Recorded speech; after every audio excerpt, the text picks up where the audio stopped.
Good afternoon. How's everybody doing? All right. We've canceled the rain. The clouds are going to part tonight. It's going to be 70 degrees and warm out there. We have a great night ahead of us here at HUBweek. Thank you all for joining us for our second annual Demo Day finale. We started this Demo Day at HUBweek last year, and it's a little different than other Demo Days that you may be familiar with. HUBweek does not run an incubator or an accelerator.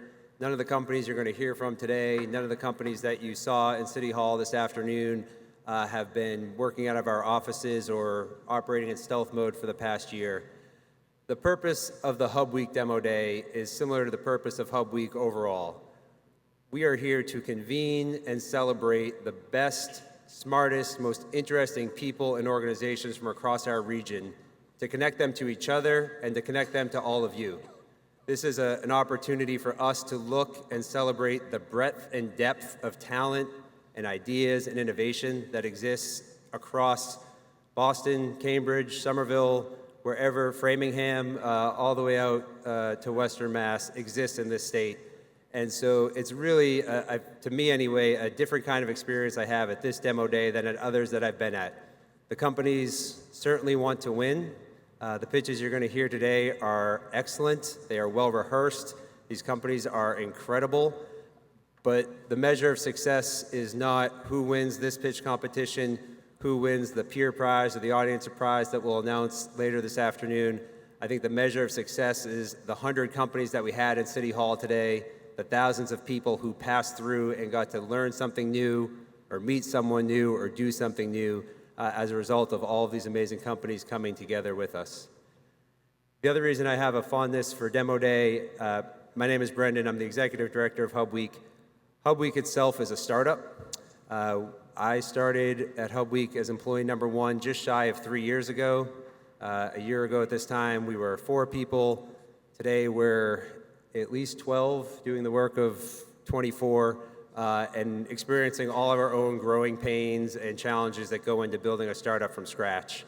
And those of you who are involved in the startup, those of you who are going to pitch today, I think can appreciate the unique challenges that go into that. And one of the biggest challenges, maybe the fundamental challenge, is getting people to believe in what you believe in and take you seriously, especially when you don't have a product or you don't have a track record to point to. We like to say we have a dream, a vision, a couple slides, and we can wave our hands and try to tell a story. And that's what we did. That's what we did from the beginning to get this thing launched. And we got people to buy in and to support this and underwrite everything that you see out there, everything that you're experiencing. HUBweek is a joint collaboration between Harvard and MIT, Mass General Hospital, and the Boston Globe. We are not a nonprofit, but we are certainly not for-profit. We are just taking everything that we get and investing it back into this festival to create something for the community to enjoy. And so when you're in that startup mode and you're trying to raise money and you're trying to prove that you're credible, getting people to buy in is important, and getting people whose reputation and prestige is going to get everybody else to take you seriously is probably the most important thing. And so that moment for us at HUBweek came a couple years ago. I remember exactly when it was, in fact. Again, anyone's in a startup, you remember that call you got when you got the client or the funding or that thing that you knew was the moment. And it was in July of 2015 when we really needed someone to believe in us and to send a signal to everybody else in the community that this was for real, this was worth investing in, something they wanted to be a part of. And for us at HUBweek, that moment came when Bank of America committed to be a partner of ours in the first year. And I'm still not quite sure why they did it. They took a leap of faith with us. We certainly did not have a product. We'd never had a festival that staff of 1 was up to the staff of 3. Our PowerPoint slides they'd gotten better than they were when we started. Our pitch was a little bit tighter, but it was a risk, and it was a dream that we had to do something special.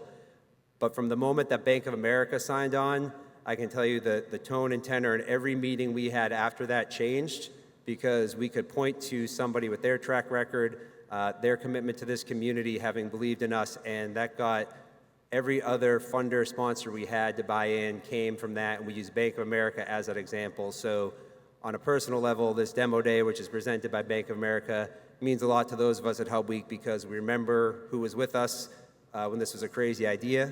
And now you can look at these domes and these containers, and it all makes sense. And of course this was going to happen. This was our plan all along. But in July of 2015, we were a long way from where we are right now. And that support from Bank of America really helped make this happen and make this whole thing a reality. And so it is my pleasure and honor to introduce one of our partners at Bank of America. He was there with us at Faneuil Hall in the first year. This is his third appearance at HUBweek event, Miceal Chamberlain.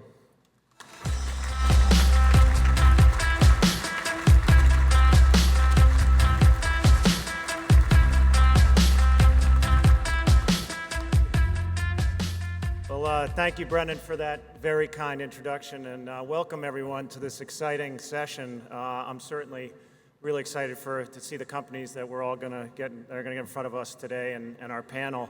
And on behalf of our 5,000 Massachusetts employees, I just want to tell you how proud we are to be the sponsor of Demo Day. As Brendan said, we've been supporting HUBweek since it started 3 years ago, and I'll get in a little bit on why we did it and why we're still so committed to it. But I'd also like to congratulate Linda Henry and her team for having the vision to bring all of these leaders together from the arts, science, technology, and innovation sectors and convening them. They're not only Bostonians, we have people from all over the world that are coming to Boston and trying to come up with the ideas that are going to shape our future. Bank of America is a firm believer of investing in the communities that we do business in. We truly feel that as our communities grow stronger, it's going to benefit our employees, it's going to benefit our customers, and it's ultimately going to benefit our families. So for us, this is a way of giving back. It's a way of creating a future, and that's part of the main reason why we remain partners with HUBweek. Today's the culmination of weeks and months of exploration, collaboration, networking, and a massive celebration of entrepreneurship and innovation. So congratulations to the 6 semifinalists. The entrepreneurs that are with us here today are the future of the economy. And at Bank of America, we are definitely thrilled to support the next generation of business leaders. We're excited to hear from today's 6 semifinalists, and regardless of the outcome, we know that all of them are rising stars. Choosing a winner from this group of 6 is kind of like picking your favorite child. It's not going to be easy, but we're certainly going to know that no matter who wins this, the 5 that are finalists definitely have a bright future. So we're excited to see them. So without further ado, I'm going to call up Ryan to introduce the next step of events. But thank you all for being here. It's a great crowd. We love the energy, and we're certainly proud to be part of this exciting session. Thank you.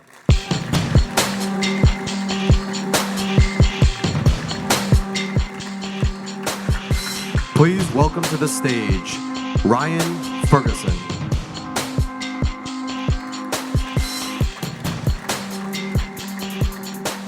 All right, how's everybody doing? All right, we're about to hear from 6 incredibly exciting, impactful Massachusetts companies.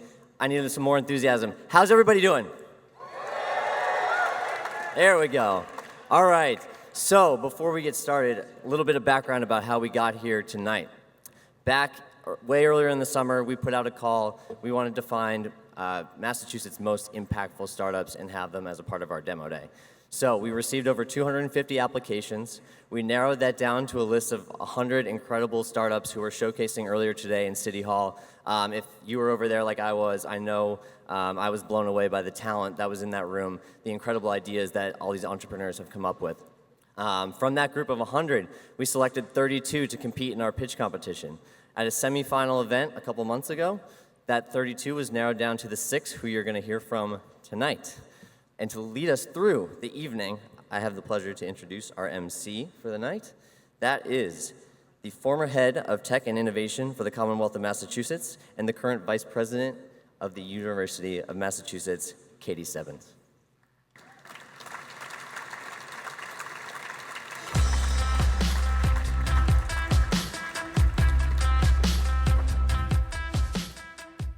Thank you, Ryan. All right, everybody, here we go. This is what we've been waiting for, right? I love a good pitch contest. You guys all ready to hear the pitches? Who's ready to hear some pitches? No, I mean, who's really ready to hear some pitches, right? Let's hear it. All right. That's just to make you all a little bit more nervous, right? Just a little bit more nervous, okay. Thank you. Right now, what I'd like to do is call our judges to the stage, actually. If we could have Steve, Miceal, and Holly join us right now. Come on up.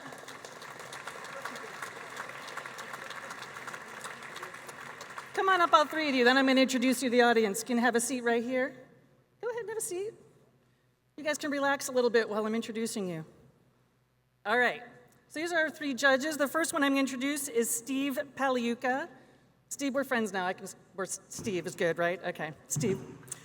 Steve is co-chair of Bain Capital, which is a leading global private investment firm with approximately $75 billion in assets under management. Steve has played a leading role in a wide spectrum of prominent technology, media, telecommunications, healthcare, and financial services businesses in which Bain Capital Private Equity has made investments, which should mean you startups know you're pitching to someone serious there. Steve is also managing general partner and co-owner of a little basketball team in Boston we know called the Boston Celtics. Heck yeah. Woo! Nice.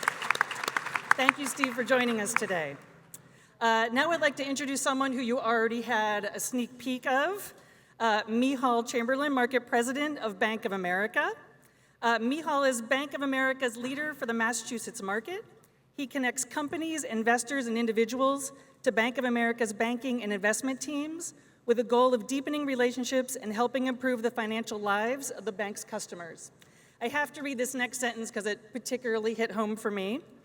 He also leads the work to deploy the Bank of America's resources across the market and across the region to address social and economic concerns and to build strong communities here in our region. So thank you, Miceal, for all the work you do and your sponsorship.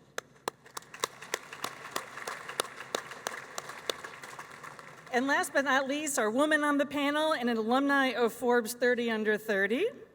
Holly Maloney McConnell is the first female managing director at General Catalyst, which is awesome. Holly focuses on later stage companies that have already achieved some success and have demonstrated capital efficiency prior to their involvement. Holly discovered her passion for collaborating with successful management teams early in her profession while advising technology companies at AGC. Give it up for Holly. Thank you for being here.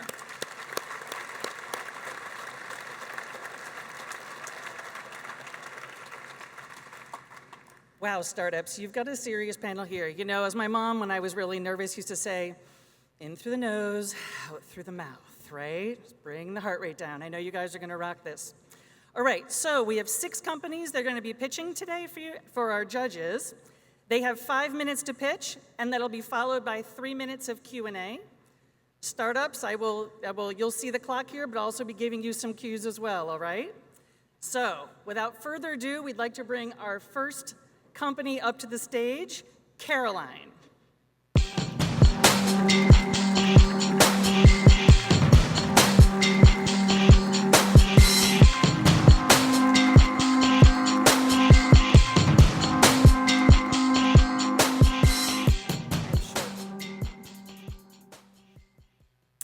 Good evening, everyone. My name is Kezia Fitzgerald, and I'm the creator and co-founder of Caroline Products. In 2011, my daughter Saoirse and I were both diagnosed with cancer just a few months apart. We had lines placed immediately so that we could start chemotherapy. We were just 2 of the 150 million patients in the US that year that had vascular access lines placed for the treatment of some sort of illness. My daughter's PICC and central lines hung out of her body, and she were constantly catching on things, and she used them for everything from a teether to a drumstick.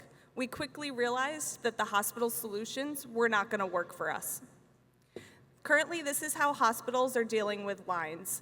It's unacceptable that the standard of care for managing lines today is tape, which damages the skin, but also the lines themselves. My solution was simple. It was a sleeve to keep the line off the skin and covered. It was accessible for treatment, and it could be worn through the scanners. Next came a chest wrap that was based on the same principles, and it kept her line out of her diaper. Saoirse was free to play and be a kid again. Caroline was founded in 2012 as a way to get these desperately needed products into the hands of both pediatric and adult patients all over the world. We are made right here in Massachusetts from US sourced materials out of a cotton spandex washable comfortable fabric. They do not need to be removed for treatment or scans. They're functional throughout, and they not only keep the lines off the skin, but also covered, which protects both the patient and the line itself. There are other covers out there that are decorative and fashionable, targeting sales to patients themselves, but we really pride ourselves on having clinically effective garments without a clinical feel and are aiming for hospital adoption as our primary focus. Our basic competition is the status quo that is currently used in hospital inpatient facilities. Hospitals need us to save money, nurses need us to increase safety and efficiencies, and patients need us to live comfortably and safely. All of these patients have one basic thing in common. They have to go to a hospital to get that line put in. And that's why we target hospitals as our primary customers, and they currently make up over 70% of our annual sales. The other 30% comes from direct-to-patient sales right on our website. We are really working to build out the process with our hospitals right now to be able to have more hospitals involved in using these products on their patients. In 2014, Colorado Children's was having a 23% dislodgement rate in their oncology patients and needed to mitigate that. Dislodgement is a major complication with these types of lines. It can lead to an increased hospital stay, delays in treatment, a surgery under anesthesia, potential infection risk, and can even cause death. They did a pilot study using our products, and we were able to bring their dislodgement rate from 23% to 0, completely eliminating that problem, and they now use Caroline hospital-wide. We are changing the standard of care in hospitals today. We are an FDA-approved Class 1 exempt medical device. Caroline is a registered trademark here in the US, and we have a pending utility patent as well as 2 issued design patents on our products. Mike and I are passionate about increasing patient safety. We have developed a network of clinical advisors and hospital mentors. We are in over 30 hospitals currently today, and we have received 2 NEPDC grants, as well as we were 2017 Mass Challenge Top 26 finalists. This year, we have received our DME billing code. This is allowing us to be able to be payable for outpatient clients, and we are currently working on the process to create a inpatient billing code under the hospitals. We are launching our quick release products. These were developed using hospital feedback for new workflow and protocols within the hospital for lines, and we are launching these and getting ready to put these out to the customers who are asking for them today. And we are ready to start increasing the number of products that we have. The other types of lines and tubes need the exact same type of management that we can provide, and we're ready to develop those. Now is the time to improve and increase our team, improve and increase our hospital clients, and improve our impact. With $20,000, with $50,000, we can build inventory of our new products for hospitals that are already asking for them. We can pursue becoming a standard safety device with the Children's Hospital Association, using multiple sites of theirs to test our products, and then becoming standard of care in their 220 hospitals. And we can start to bring on adult hospitals into our client base and increase the number of patients that we're able to reach. Saoirse is our motivation, and she gives us our drive, and the patients we help every single day remind us that it's all worth it. My mission is to help patients just like Saoirse and me with effective line management from Caroline. Thank you so much.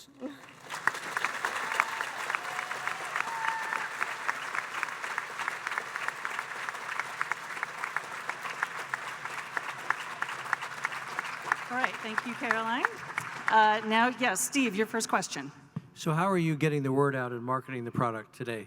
So we currently find hospital clients by attending things like trade shows, especially nursing shows, where those are the people that are doing all of this aftercare with these patients, but also child life specialists and vascular access professionals in particular.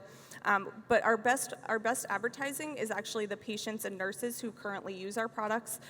Patients wear them into clinic, and that clinic will then call us for finding out if they can get them in the hospital. But also nurses talk to each other about increasing patient safety, and they're able to share what they're using our tools for to help increase the safety for their patients. Holly, you've got the next question. And I know you mentioned that you're helping hospitals save money through the distribution of your products. Could you just share a little bit more detail on what the cost savings are coming from? Are they passing on, reimbursement to other payers? Yep, so part of it will come in the reimbursement strategy, but the biggest thing is that every time a patient accidentally pulls out a line or they have to remove a line because of an infection, the average cost to replace that line is $20,000. And so where our products are, $20 to $25 a piece, the cost difference is dramatic. And so basically we're being able to reduce that cost for replacing those lines after a complication. Miceal. I was just wondering, in terms of barriers of entry, you talked a little bit about it, but what do you see out there? Is anyone else coming to market? Is there another solution that you're worried about as a competitor? There are a couple other people out there that are doing something similar. I think where our benefit comes is that because we were the first ones to come to market with this, we have a lot of brand recognition in the space.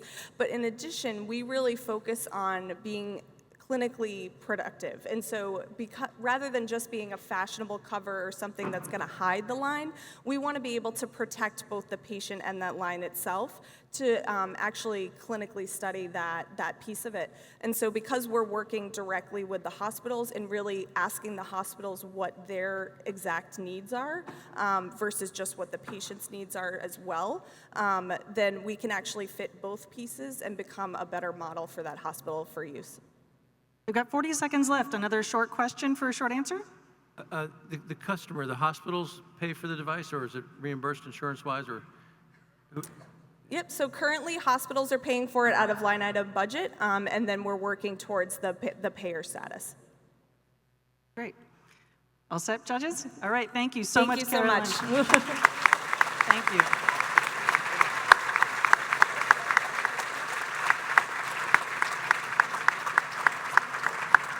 All right, now we have the pleasure of introducing our second team, Tellus Labs. Come on up.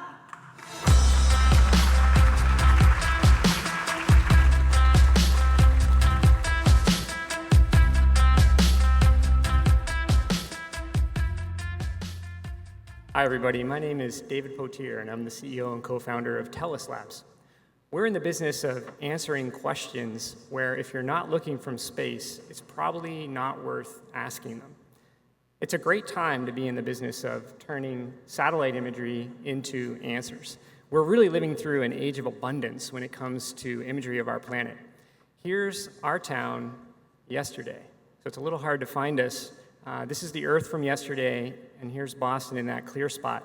One of the challenges we wrestle with at Tellus Labs is translating this chaotic view of our Earth into a clean, clear, consistent view of the ground. This is another problem we face at Tellus Labs. One satellite is almost never enough. This fur ball of instruments that you see is operated by the European Space Agency and NASA, license-free for commercial use. The problem is you need dozens of instruments to knit together a single synthetic dynamic map of the planet. Now, individual stills in that amazing movie of our Earth are compelling. And to be honest, the beauty of these images is part of what drew a lot of us into this work in the first place. But the depth and complexity of these images come with their own challenges. Just 2 satellites from that constellation, Aqua and Terra, have thrown off 4 quadrillion observations of our planet and counting. And we need almost all of them to answer some of the questions we go after at Tellus Labs. And this is the part of the story where nowadays I would say, come the robots to the rescue, right? So bring in cloud compute, bring in machine learning, and we're all set. The reality is that for this kind of data, there are not systems, teams, and expertise to solve that bridge. The data is stranded. And my co-founder, Professor Mark Friedel of Boston University, and I have built a team of data scientists, engineers, and product developers to bridge that gap. And we call the system Argus. And by connecting the Earth data to machine learning algorithms, we can point that system and answer operational questions on dozens of natural resource topics. We've chosen agriculture. So there are 1.3 billion farmers in the world. And those farmers modify 40% of the land surface. That's $7 trillion in the economy, and it's one of the most volatile asset classes we have. Those farmers, thanks to climate change and demography, it's really uncertain how they're going to feed us even 15 years out. It's going to require a lot of innovation to solve that problem, but what's not helping today is we don't have a single clear, consistent view of the global harvest. On a daily basis, on a yearly basis, it's hard to tell how many acres there are of what crop, and most crucially, what will that crop's yield be? How much food will we produce? It creates waste, uncertainty. It exposes actors up and down the food value chain to risk, and we're missing out on some of the harvest potential. At Tellus Labs, we decided that it was time to change that. So we built a product called Kernel. This is the world's first-of-a-kind global surveillance system for agriculture. This is Kernel active on 160 million acres of corn and soy here in the United States. We're proud to go live 4th of July weekend this summer. We have customers from across the value chain that rely on us for early, accurate intelligence on what's happening with one of the world's most important harvests.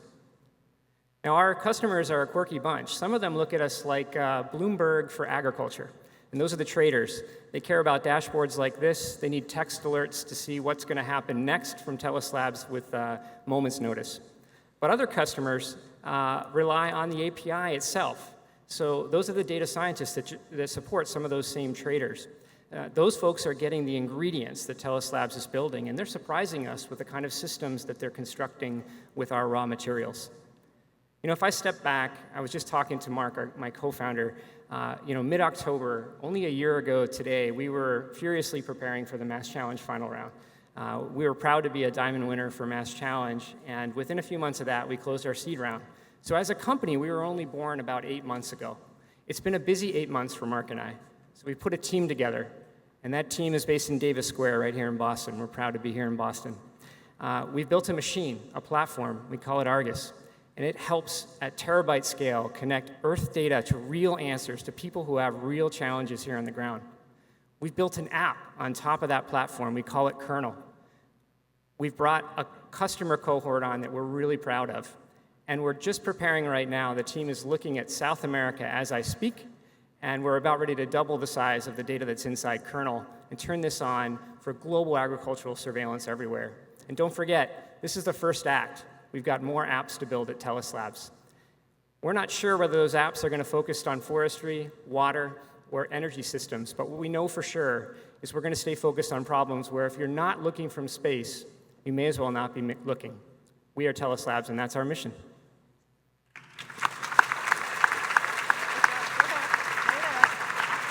Don't go anywhere. I was going to walk out on you. Thank you, Tellus Labs. Okay, Steve, you got the first question. So Kernel is your first application. Have you done any market sizing on how big the market is, the customers for the financial services, also for the farmers themselves or agricultural producers? Sure. We've done the sort of TAM-SAM modeling that you'd expect. It's tough because it's a new class of product, but if you go against things like Thomson Reuters and Bloomberg, this is easily a $50 to $100 million ARR opportunity over time. There's just so much uncertainty in these ags markets, and I think really what we're most excited about in that TAM-SAM model is real estate and insurance. There's just no consistent signal. There's no S&P 500 or index to underwrite this risk right now. And go ahead, Holly. And I know that you're using imagery as to collect the data, which is sort of a real-time indicator. Can you just share a little bit more about, so if I'm on a trading desk, what are the key performance indicators that I'm looking for, and how are you using imagery and translating that into that specific indicator? Sure. I mean, Holly, the most important thing is being right. So last summer is accuracy on yield. So yield's driving the supply side of the price equation for the futures market. Last year we were 2 months early and exactly right for soy. We're really proud about that. And we were a similar performance on corn. So the number one KPI is earliness against the key government reports. If you've seen sort of trading places, it's sort of those monthly reports are the biggest liquidity events inside the futures market, and we are getting inside the briefcase early. Excellent. Miceal, go ahead. Maybe talk a little bit about how you think about the pricing dynamic with customers, how it as the product rolls out. Do you think you have pricing power? Yeah, it's a great question. The business model is tricky here. We obviously want to be able to serve lots of very diverse customers. So we tier our product based on the frequency of access, the earliness of access, What's really exciting is we have whole classes of product that are not relevant to Wall Street or large grain trading firms that are relevant to farmers. And we're working on partnership deals to be able to syndicate this signal into tech platforms in the places you'd expect to be able to help farmers do better around planning and decision making. So the short answer is it's complicated depending on the channel. I'd say the other thing we get asked a lot is, well, if you've sold this signal once, how is there advantage for the second and the third and the fourth person? And what we've learned working with some of the best asset managers, hedge funds, physical grain traders in the world this summer is that given the same set of facts, these folks are making different conclusions. They're bringing together proprietary data that's different, and they're Frankensteining together a version of truth that's their own. So we see that there's long-lasting value in the data. What will the average customer spend? What will the average customer spend per customer? How much does the service cost? 5 seconds to answer. It's a pretty exotic product, and the pricing reflects that. Yeah, but it depends on who the customers are, and so it'll be different pricing depending on whether we're talking about actors low in the value chain or folks that are exposed to really large systemic risk. All right, thank you, Tellus Labs.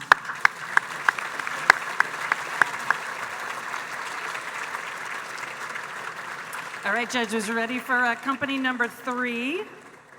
Next up is Pipeguard. Come on up, Pipeguard.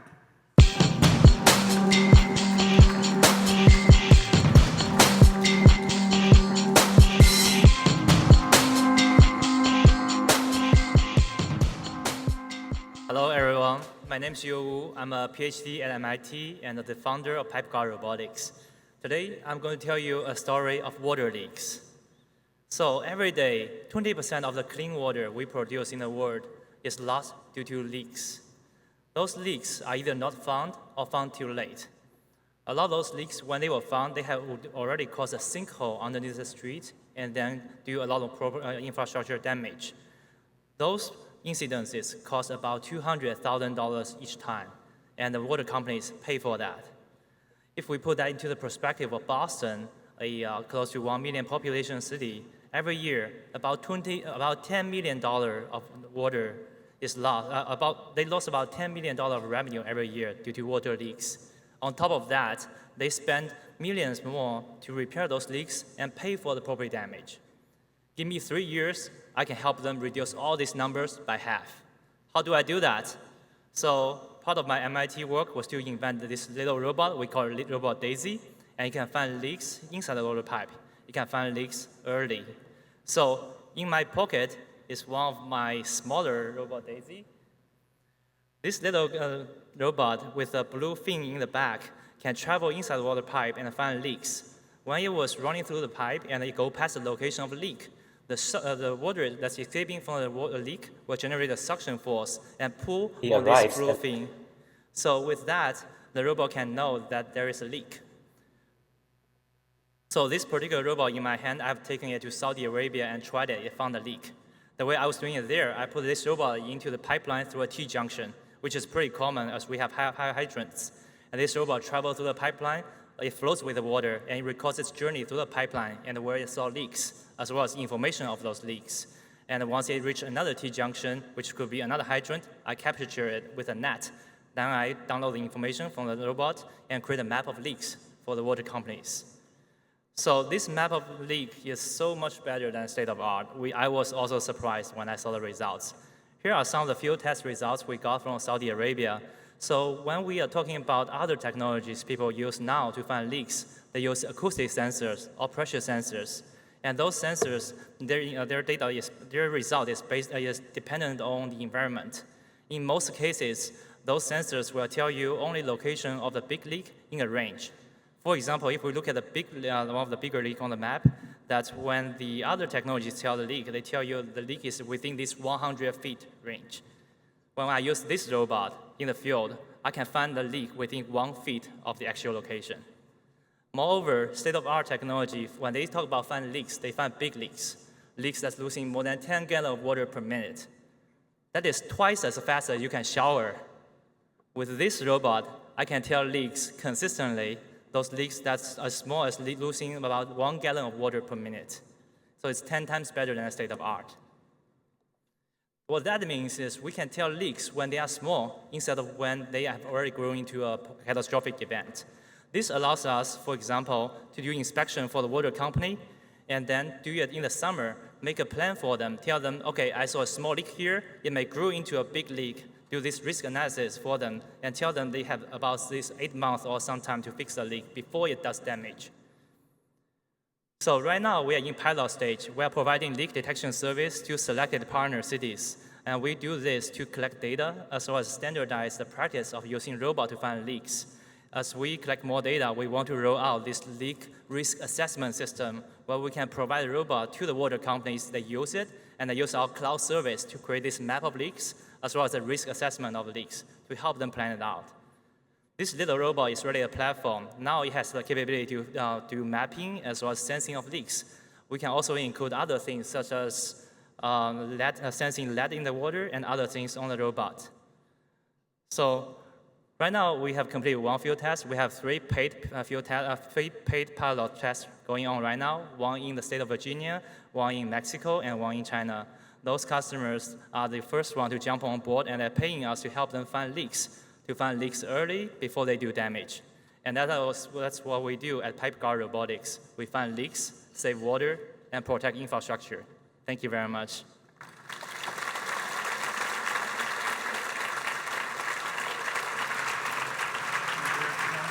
Excellent. Thank you, Pipeguard Robotics. All right, judge panel. Holly, start us off. Can you just talk through the unit economics of this? How much does it take to manufacture? And then what is the cost per device and what people will pay for it? So first we make different size robot for different size pipes. What you have in your hand is a pipe for 2-inch sprinkler system in buildings. It runs through in Saudi Arabia, I put it through one of the sprinkler system for Saudi Aramco, and they found a leak. That little robot costs $150 of material and 8 hours of my time to make. So it's relatively cheap. And then as we make a bigger robot, it may be a little bit more expensive, but one of the bigger one we make for Cambridge right now is 12 inches. That only costs about $800. And moreover, we are providing leak detection services, not selling this product to them right away yet. And we charge them based on contracts. So it would be an ongoing subscription of the full platform? So that would be correct. That's something we want to do in 2 years. Right now, we just do contract basis. Hey, Miceal. Can you go into a little bit more on your customer acquisition strategy? It seems like you're very broad, West Virginia to China, and you name a lot of different geographies there. How much focus are you putting on where you're going to be geographically? How are you going to acquire customers, create some critical mass? That's a great question. My team has only 3 people. We can't be all over the world at once. So right now, we are focusing on the Virginia test to actually get more proven data for ourselves. So we are doing that one all by ourselves. And in Mexico and China, those are actually service partners. They basically pay to use our technology to try in their current contracts. And it helps them find the leaks better, so they can do the maintenance of pipeline a lot better. And we plan to do this way for the global market as well, where we can identify those partners, service partners, or local water utilities to do it together. Will this technology have other applications like oil and gas transport or no? That's a great question. Our original project sponsor for this work at MIT was Saudi Aramco. They pay us to find leaks in their gas pipes. Then they realized, okay, maybe water first, because water is more expensive than gas in Saudi. So this technology is definitely going to work in both water and gas pipes. Oil pipes, I'm not sure yet. And we have a final question from the panel. And this may be an intricate question, but what is it about this that allows you to detect leaks? What is the underlying technology that allows you to do that? So this robot, it's more like a touch sensor. It feels a suction force inside the pipe. And there's only suction in the pipe when water is running out from a leak.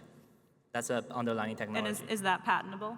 So we have 10 patents on that. MIT owns all the patents, and since I'm the principal inventor, they licensed it to me. 13 seconds, that would be a buzzer beater. The sports references, I can't help it, Steve. Anybody? We're good? All right. All right, thank you so much, Pipeguard. Great job.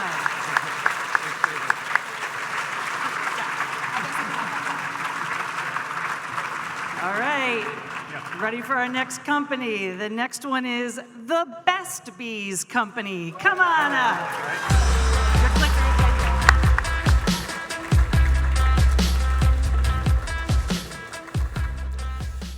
Hello, my name is Noah Wilson-Rich. I am the founder and chief scientific officer of the Best Bees Company. I have a PhD in honeybee immunology. I couldn't really get a normal job with that, so I started up our own company. And I said, we're selling beehives to raise funding for research to improve bee health. I thought it was a silly idea, and now it's a national company with 61 employees. We are looking at food systems. We see a future with a population that's growing, it's doubling, it's growing so fast, about 1 billion people every 20 years. That's another China, another India, many times over within our own lifetimes. How are we gonna feed these people? Where are we gonna house them? And can we come up with a solution that not only combines those two answers, but also improves the quality of life for people around the world? This is where my team at the Best Bees Company excels at. So we're leaders in securing food systems. Without food, none of us would be here today. None of us would be able to be finalists here.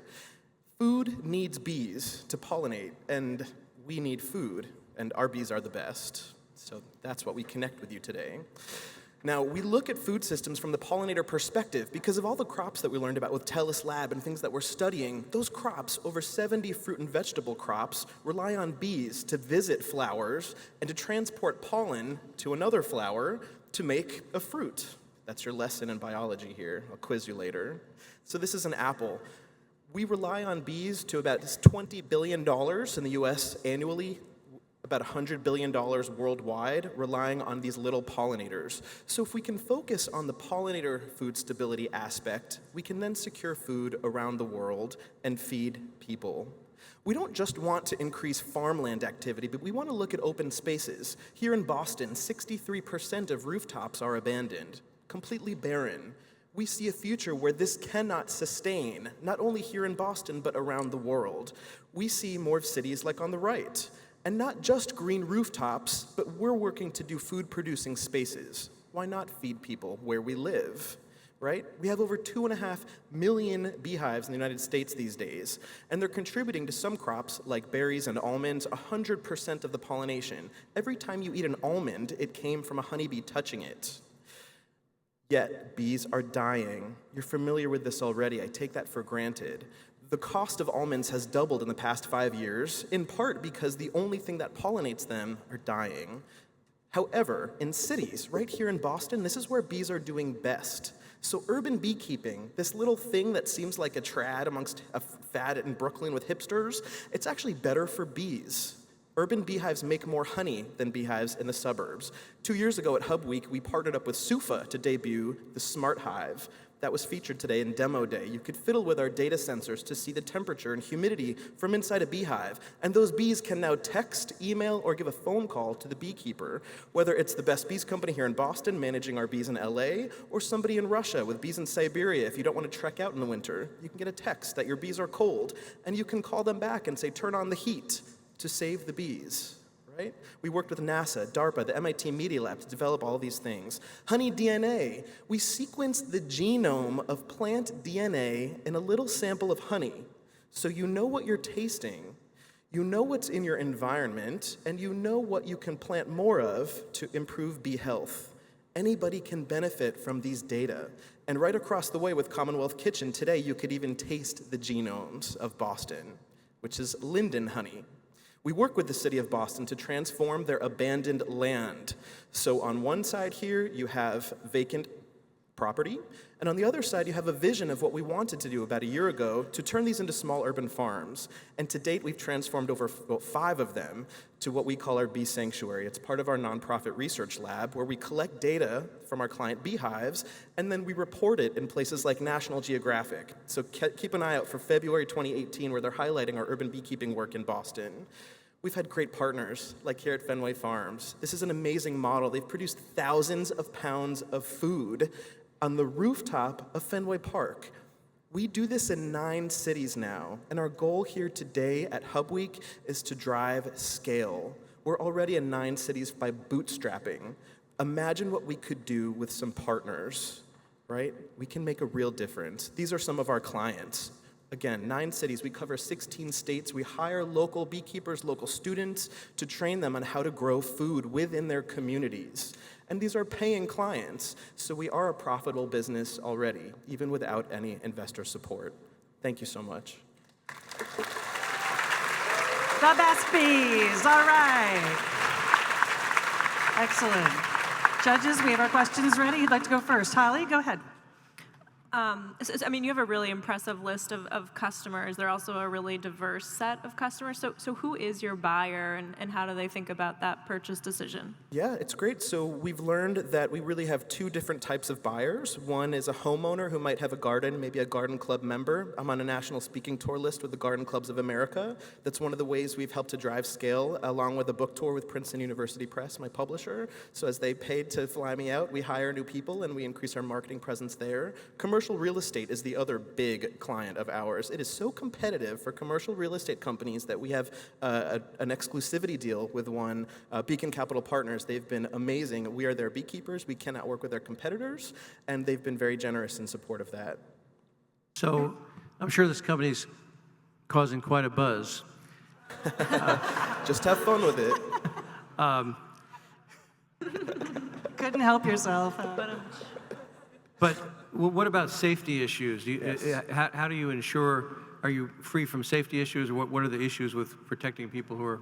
Yeah, safety is so important. Part of legalizing beekeeping in LA 2 years ago was showing people that beekeepers are the ones who keep this safe, right? So legalizing beekeeping like it is here in Boston, we're going into the beehive, we don't want to get stung either. I don't want any of my employees to get hurt, and nobody in the general public, so we work with what are called Italian honeybees. They're very laid back, good honey producers. Already the most common bee that beekeepers work with in Massachusetts because of their docile nature. Great. Miho. Could you walk us through one of your contracts? It doesn't have to be with one of those particular names necessarily, but just how it started, how it worked out from front to back, and how that pricing ultimately translates to other customers as well. Absolutely. So our pricing model, is that the question? With the Yes. echo? Sure. So it's a subscription service every year when a client subscribes. It's about $1,000 a year per beehive for the full calendar year service. So that includes all of the labor, all of the honey belongs to our clients. The bees, the beehive belongs to them. We collect research data, so that's what we're in it for. That's why our clients keep the honey. Take it. We'll harvest it for you. For many companies, they bottle it up in very small jars and give it out for sustainability marketing. Fairmont Hotels, it's part of their brand worldwide. They have to have beehives, so it's been very favorable in that sense as well. So subscription service. Final question, Holly. And I know you said you're collecting data through sensors in the hives themselves. Are those sensors that you're building, or is it third-party hardware, or is there proprietary hardware that you're using? Yeah, such a fun topic. So we are the first to file a patent on it, so it's our idea. And with our nonprofit lab, we work with the other companies that are developing similar sensors. You know, with the IoT stuff, they're everywhere. So there are about 4 companies around the world that have their models of a smart hive, and we bring them together and say, what works best? Let's fiddle with this together. It's collaborative. All right, that's the time we have. Let's give it up for the best bees. Thank you. Thank you.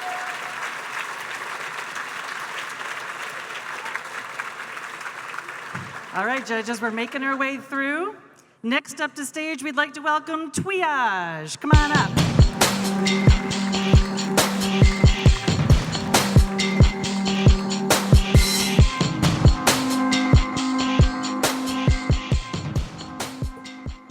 Hi everyone, my name is Pete. I'm an EMT and I also work for Twiage. So I'm here today to tell you what Twiage is and what we do.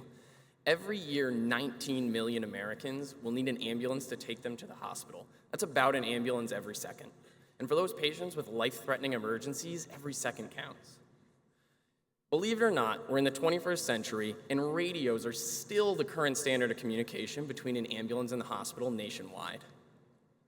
That's what this looks like in a top Boston hospital. There's 5 radio phones, and busy nurses have to step away from patient care to take these calls on a first call, first served basis. So the nurse could be on the line with a patient or an ambulance transporting a stable patient while I'm waiting on hold with a patient who could be having a stroke or a heart attack. And when I do finally get on the phone with the nurse, the best she can do is write down a couple notes with pen and paper about a Jane Doe who may or may not be having a heart attack. But what she doesn't get, and what nurses and doctors desperately need, is a patient ID to check this patient's past medical history, a photo of a trauma, a video of a stroke, or an EKG for a heart attack. And all of this leads to delays at the emergency department. And this is what it looks like in emergency departments nationwide. And it's not because anyone showed up to work that day not wanting to do the best job possible for their patient. It's because a few words over the radio is the best that a paramedic can give and a best a nurse can receive. So imagine the impact we could have if we gave doctors and nurses the ability to see all of their incoming patients. According to the Joint Commission, failures in communication is the #1 cause of sentinel errors and delays in treatment in the emergency room. And that's why we created Twiage. Twiage delivers powerful, real-time data from the ambulance directly to the hospital. And this leads to better time for patients, the ambulance, and the hospital, better outcomes for the patient, and better business for the hospital. Here's how we do that. We've developed a fast, easy, and powerful application for paramedics to use with just one hand and thumb in the back of the ambulance, and they're able to, in seconds, send clinical data, photos, videos, EKGs right to the hospital. And at the hospital end, we give them this air traffic control like they've never had before. They're able to see all of their incoming patients within GPS-tagged ETA. Nurses are able to triage patients in seconds and assign rooms to the ambulance before they've even arrived. And they're able to, from their computer, see the photos, the videos, and the EKGs that the medics are sending in. But we didn't stop there. We've now launched a new app that we put into the hands of downstream care teams. For example, a cardiologist on call at home has access to our stat app, and they're able to see an EKG or those photos or videos from the ambulance while they're still at home, and they're able to communicate with the rest of the care team. We help accelerate life-saving care for doctors like Will Tellefson in the South Shore Emergency Department. And by doing so, we clearly deliver a return on investment.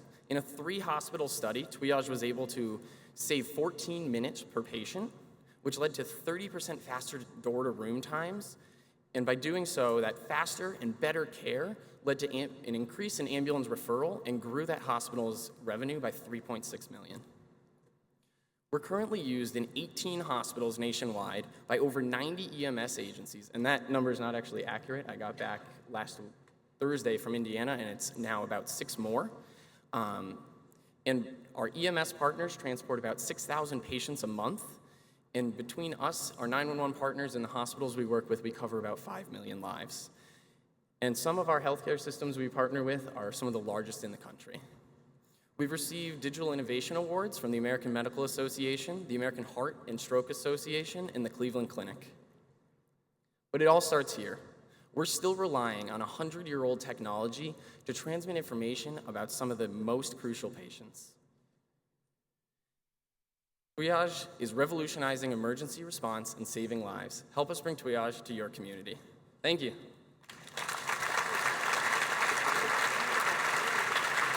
Wow. That's what we like, an efficient pitch.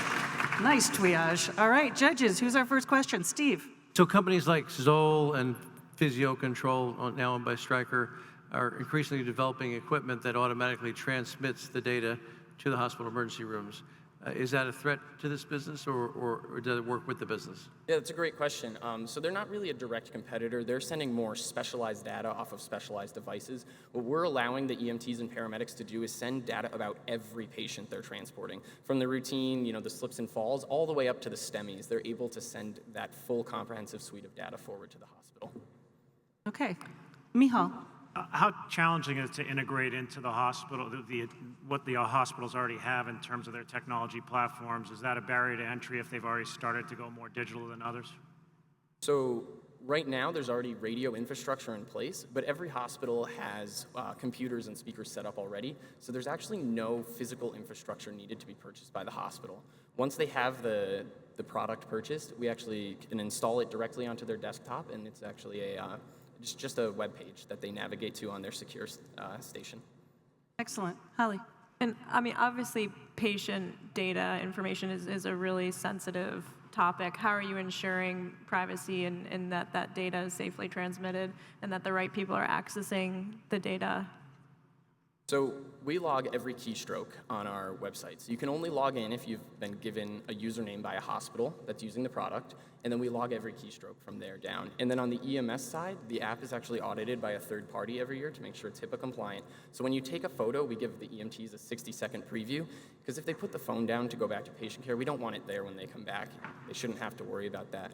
Beyond that, it's never stored in the phone's local data, and it's never going to the cloud. We use a proprietary software on the camera, so we're not even using the iPhone or the Android's camera. Great. Another question from our panel. Miceal. Yeah, how do the insurers think about this product? Will that be integrated as well? What kind of reaction have you had from them? So there's a big gap right now where insurance companies don't know that their patients are going to the ED until a week later when they get the bill. So what we're looking at doing is some collaborations with different payers to try to alert them sooner and hope that they can intervene so that if a patient goes in to receive a surgery and then needs a week of post-care, we're hoping that they can intervene and create a care plan with the hospital to get the patient to the correct hospital for their network. How do you price the product, and who is the customer? So the customer is the hospital. It's free to EMS.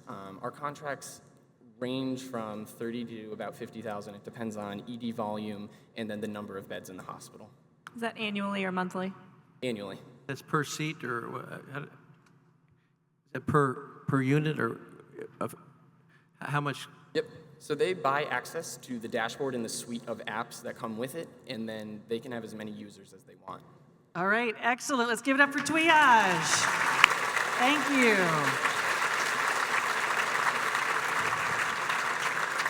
All right, that was 5. We've got 1 left. Least but not last, we'd like to bring up Team Tactile. Tarrant.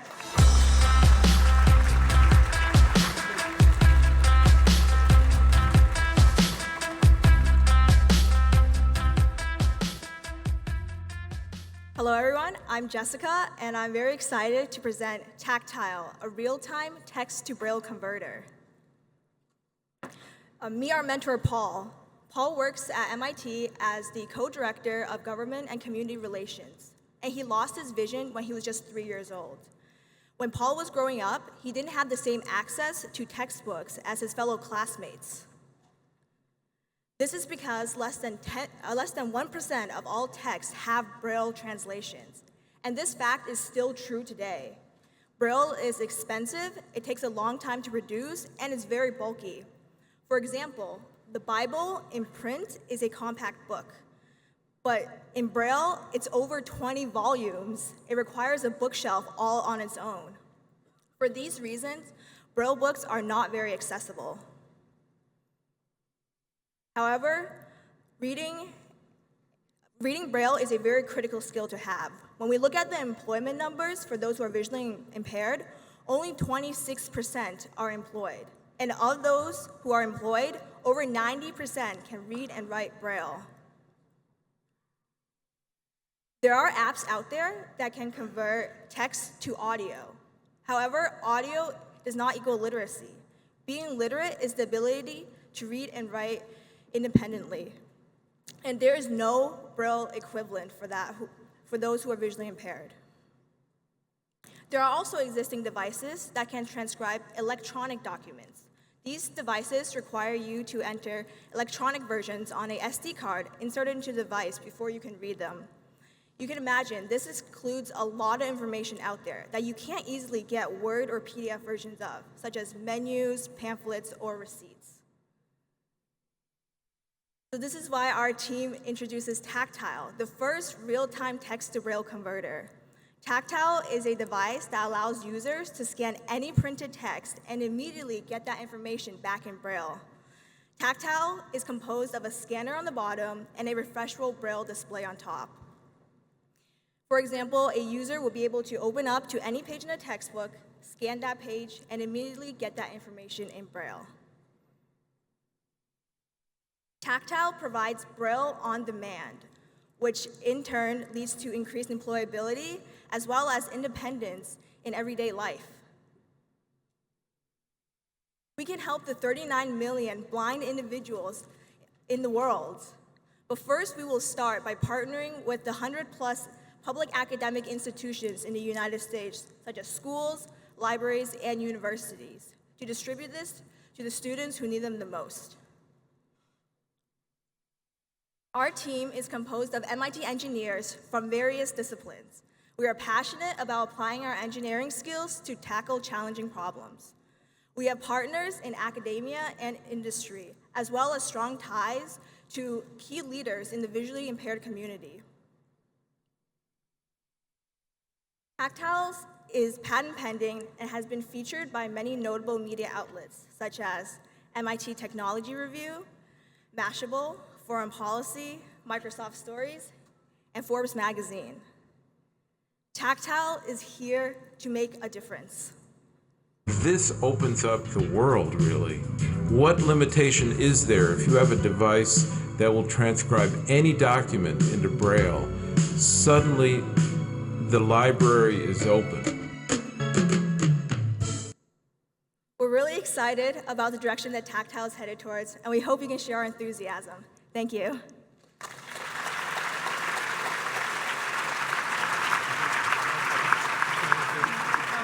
Excellent. Thank you, Tactile. I love seeing my friend Paul in your video. That's fantastic. All right. Panel of judges, first question. Holly, go ahead.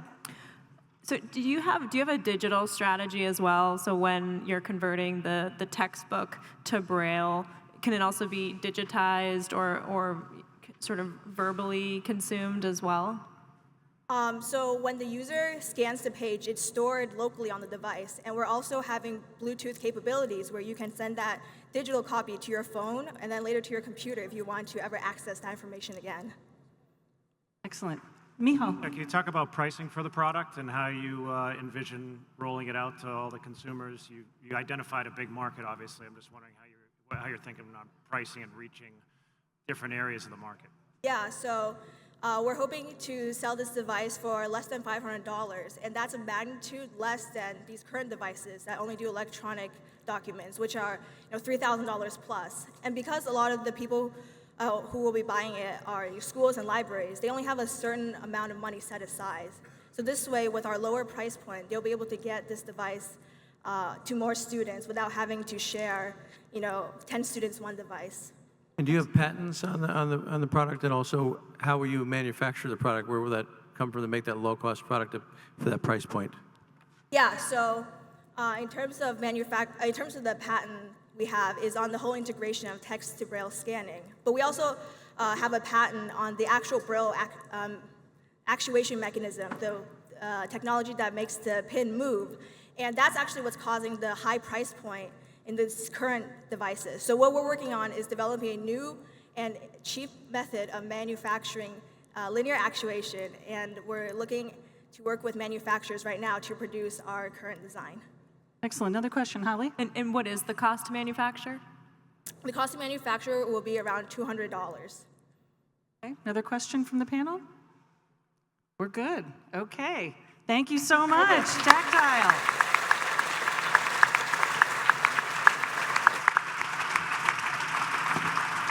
All right, our 6 teams have pitched.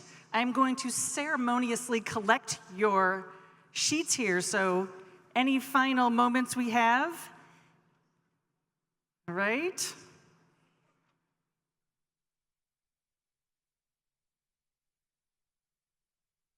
Because when they come off stage, we're going to quickly be calculating and turning around. Announcement of the winner very quickly, so don't anybody move, don't anybody, as we were saying earlier, do not leave the dome. All right, we're good. Thank you, Miceal. We'll add them up for you, Steve. Just make sure they're, there you go. All right, Holly. All right, so next I'd like to bring back onto the stage Brendan Ryan.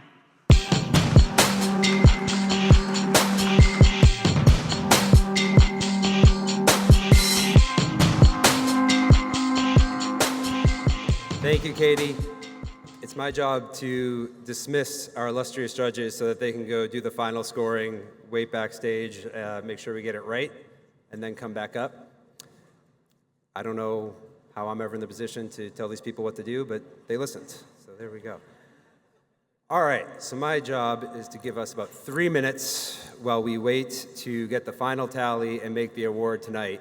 And so I'm going to take a moment of personal privilege and just tell you guys a very quick story about HUBweek.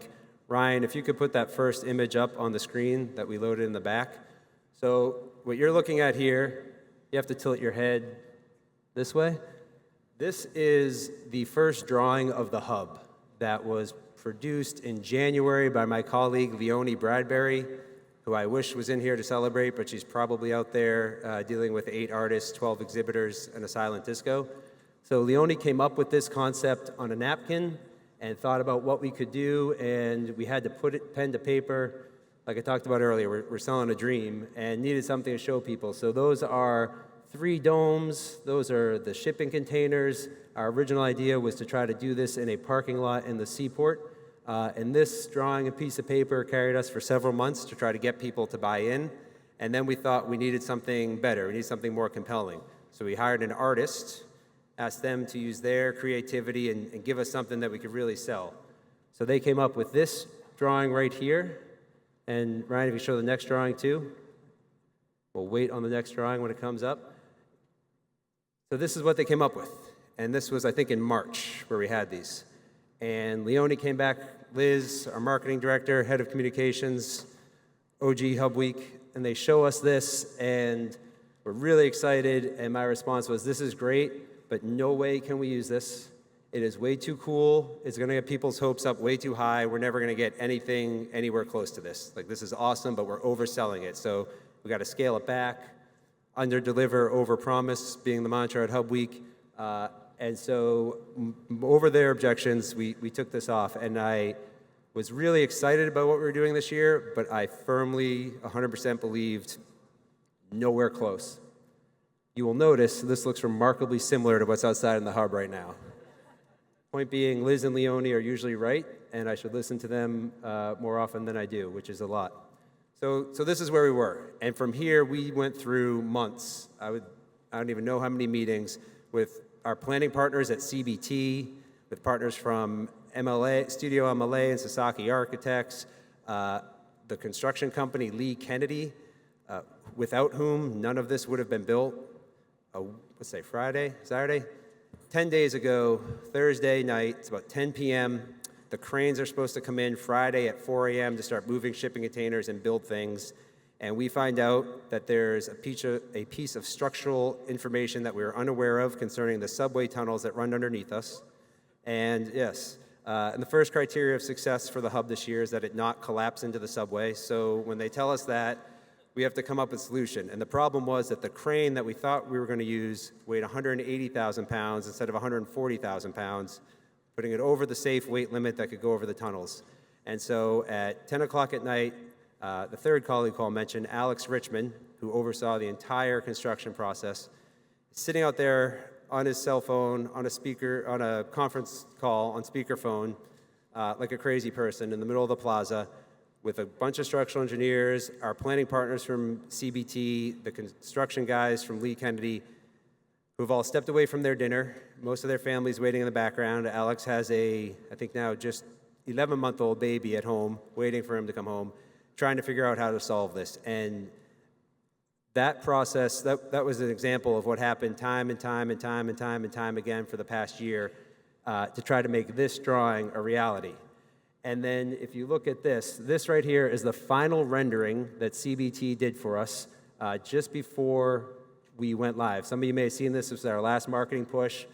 Same thing. This goes up like, this is awesome. You see Toyota's car is actually on top of the container down bottom, just like it is if you go up to right out there to check out their awesome container. Same thing, never going to look like this, right? We're not having these flashlights in the sky. At the time, we weren't going to paint those rings around the thing. But it was cool. It sold it. It's probably what got a lot of you to come here and check it out. We have across the street in the Center Plaza a time-lapse camera that's covering everything that's being built. And last night we got an image, a photo of the time-lapse camera. So Ryan, if you show us the last thing. That is an actual photograph of the hub last night, which is so cool and really remarkable. And I wish any member of my team besides Liz, who's actually on her phone in the back doing 3 things, including closing the door, were in here to be recognized and appreciated, but they're remarkable people, and they have not slept, they have not gone home, some of them haven't eaten in a week, but they're doing this to make this happen, and the most rewarding moment for me so far was on Thursday night, first night here at the hub, kind of a hectic day, opening day jitters, things like that. John Kerry on stage, no big deal. We just found out 4 days prior that he was coming, so we had to move everything around to get him. And we came in here for the silent disco, and the place was going crazy. If I told this story last time I was up here, I'm sorry. It's been a long day, but People were so happy, and it was the most diverse social experience I've had in Boston in my life, and I've lived here for almost all of my years, and people were just happy, and they were just having a great time, connecting with each other, feeling like we're part of a community, like we're part of something bigger, and that, and then seeing this picture just make it worth it. And we're so lucky to do this, and we're so grateful for all of you for coming out. We're so grateful for Bank of America for helping make this happen, and we're really excited for tonight. We are a startup. We're really quick to adapt. Silent Disco was a hit on Thursday night. That was supposed to be the only night. Leonie, Zoe, Nia went out and got more headphones, so there will be a Silent Disco outside later tonight. So if you missed it on Thursday, I highly, highly, highly recommend that you stick around to see the Silent Disco. All right, the clock is telling me that I have stalled long enough, so I have two jobs. First, I'm announcing 2 of the Demo Day prize winners. You heard from 6 of the incredible companies up here today. We had 100 in City Hall Plaza all day displaying their work and sharing their story. We have 2 prizes for those companies. One is a peer prize voted on by the companies amongst themselves, and the other is an audience prize voted on by members of the public, all of you as you walk through there. I'm realizing from my notes that I didn't mark which one got the peer prize and which one got the audience prize.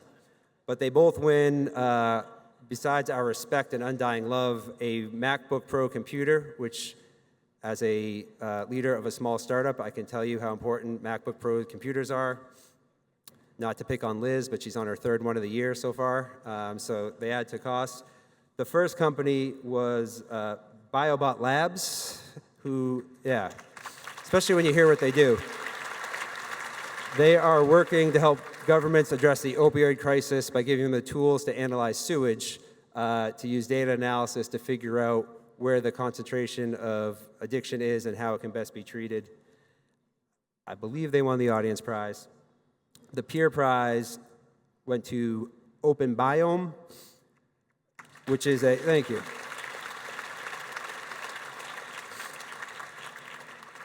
A nonprofit stool bank providing clinicians with fecal microbiomes to help in their research and treatment of human disease. So really smart people who are willing to do anything to help their community. So I think now it is my privilege again to ask those judges who I just kicked off to come back on stage, and Katie Stebbins as well. And can we give it up for Katie Stebbins, who has run this entire program for us incredibly. She is a rock star.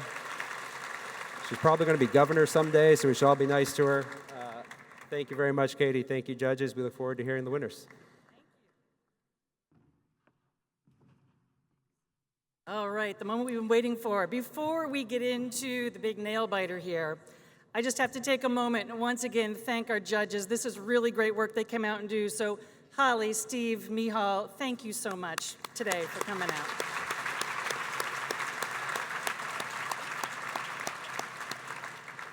I have my notes when I am reading what these winners are going to win, because in any of these pitches and these contests, this doesn't work unless we have really good sponsors who contribute really great prizes.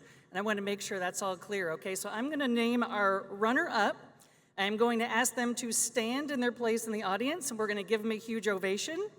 This runner-up is going to win 2 MacBook Pro laptops, courtesy of the Timothy Smith Network. Thank you, Timothy Smith Network. And $250 in Uber credits. Nice. All right. And the runner-up today is Twiage.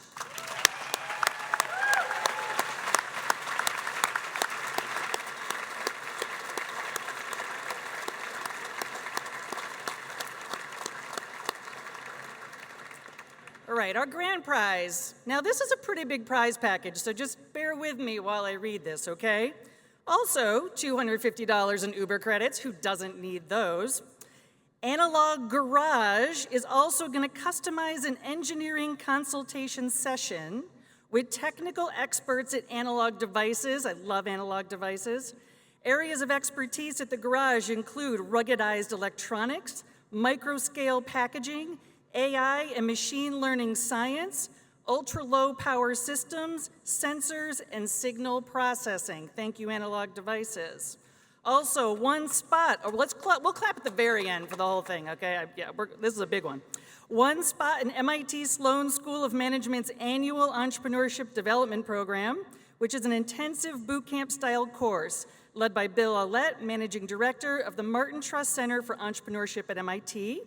We're also going to give them Microsoft BizSpark Plus package, 2 years or up to $120,000 worth of Microsoft Azure Cloud Services. Thank you, Microsoft. You will also get from the Timothy Smith Network 4 MacTop Pro laptops and an advisory lunch at Bank of America with our executive and business banking team. Thank you, Miceal. And you can't have a pitch contest without some cash. So the grand prize winner will get $20,000 in cash. Let's give it up for all that.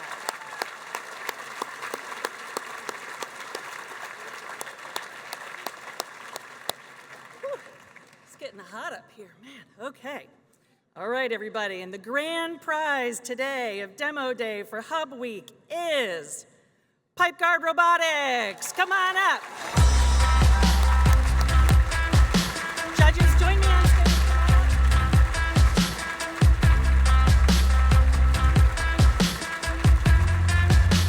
Linda Henry, would you like to come up for a photo?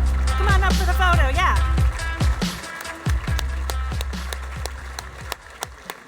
Congratulations. Congratulations. We're going to take a picture with our faux check real quick.